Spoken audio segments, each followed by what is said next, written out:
Welcome to Ask the Authors. I'm Randy Harrington. And I'm Carmen Valakay. And today we're talking about how we really need fiction to understand the truth. Yes, that's right. We had this epiphany recently when we were talking about a new show out on HBO called The Newsroom. The Newsroom. It is the subject of much water cooler buzz. Yes, some people like it, some people hate it. Yes. Well, I mean, it's got a definite point of view. It reminds me a bit of The West Wing. Yes. In terms of being a very compelling drama, but definitely presenting substantial political commentary in each and every episode. Right. And making a case through a fictional medium. Exactly. A very, very interesting concept. If you'll let me nerd out for just 1 second. Okay, let's do it. The literary critic Kenneth Burke, very famous literary critic, and one of the terms that he used is a long word called letteraturizzazione, and it is the tendency of political rhetoric to become fictionalized. And he argues, as a literary critic, that we can really understand much, much more than just what's contained within the domain of fiction and literature, because really it's connected deeply and interdependently to the political and historical world that we live in, that those things are basically parts of a whole, you know. So I'm done nerding out, but suffice to say that really, really smart people have thought about this and agree that literature and fiction resources are absolutely legitimate sources for us to begin to understand our world. So deepening understanding, but also can provide a real sense of healing. And we saw after 9/11 some of the fictionalization, a little bit, playing around poetic license with some of those stories. But you talked with me recently about MASH. Yeah, MASH. And I didn't know this about MASH. Another scholar named Walter Fisher talked about the emergence of the humane collectivity. And somebody asked him in a seminar, what do you mean by that? And he answered with one word, MASH. And everybody in the room went, okay, we get it. So a humane collectivity is a group of people working together that are thrown together typically. Maybe they're not the same, but they end up supporting one another ultimately because they're all serving the same goals, in this case, a mobile army surgical hospital.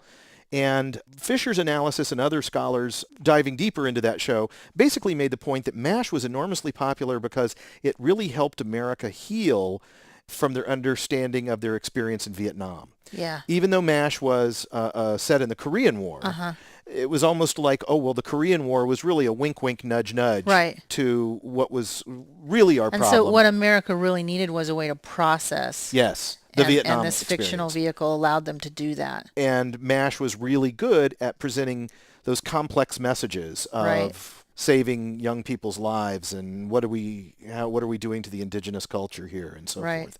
And so it's really a powerful thing to use sometimes a fictional model to talk about real stuff. Absolutely. The truth.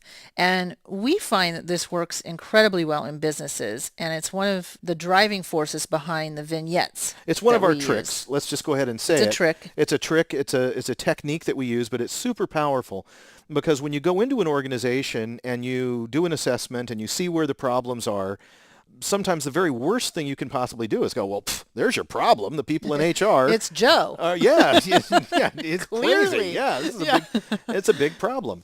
So you can create defensiveness and resistance and all kinds of problems. What you want, of course, is for the client to see it on their own and to come to terms with the issue. And that's how we use fictional vignettes. Right. So you can take a vignette and present a fictional problem, and we literally hire an actor. We write a script, and we maybe sometimes you try to add in a little bit of humor, or whatever we do it maybe just a little bit over the top, and then allow people to deconstruct what they see. Right. And because what they see is not about someone in their office, you can really peel the layers of the onion back and be pretty brutal about it. That's right. And, basically it's a non-threatening way to get people to go pretty deep on a subject. And to ask them, what would you do in this situation? And give them chances to rehearse the communication strategies that would work to manage the complexity of the situation that we've put in front of them. So yeah, we're absolutely bringing some theater into the clients, and in their response to that theater, they're learning some stuff about how they can better work in their own offices. That's right. And when we talk about evolutionaries and the way that they communicate and the way that they build high performance teams and create culture, evolutionaries are really masters at using this kind of fiction and storytelling to give people really a sense of togetherness. Well, they're using it as, I'm going to use another big nerd word here, they're creating an epistemic function. They're using narrative as a truth mechanism. By telling the story of where the company's going, they're actually sharing a very complex set of truths and values that can be easily retold and easily evangelized inside an organization. So narrative, the use of even fictional narrative can be super, super powerful. We used to run a whole bunch of CEO boot camps, high-intensity boot camp experiences, and the end of each evening, we always had movie night. But of course, movie night was just teeing up an assignment around the analysis of a communication situation. For example, I think I've seen the movie Crimson Tide maybe 30 times because of the leadership Right. decisions Denzel Washington has to make in that movie. Right. They're wonderful to debrief and break out. Any Given Sunday, Yes, another we great use example. that one a lot. Yeah, to talk about, how people lead and make decisions. So use all of that at your fingertips to bring wisdom to your teams. Plus, who doesn't remember in school? Oh, it's a movie day. It's a movie day. Yay, I'm so popcorn. excited. Yeah. Every once in a while, give your folks a little fiction. Absolutely. And then give them a chance to process it as a group, and you'll be amazed at how deep the conversation can be, how relevant it can be for your organization. It's magic. So if you're already using fiction in your organization in some creative ways, we would love to hear about it.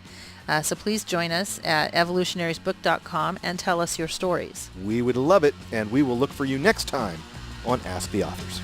Like a snake calling on a phone. I've got no time to be alone.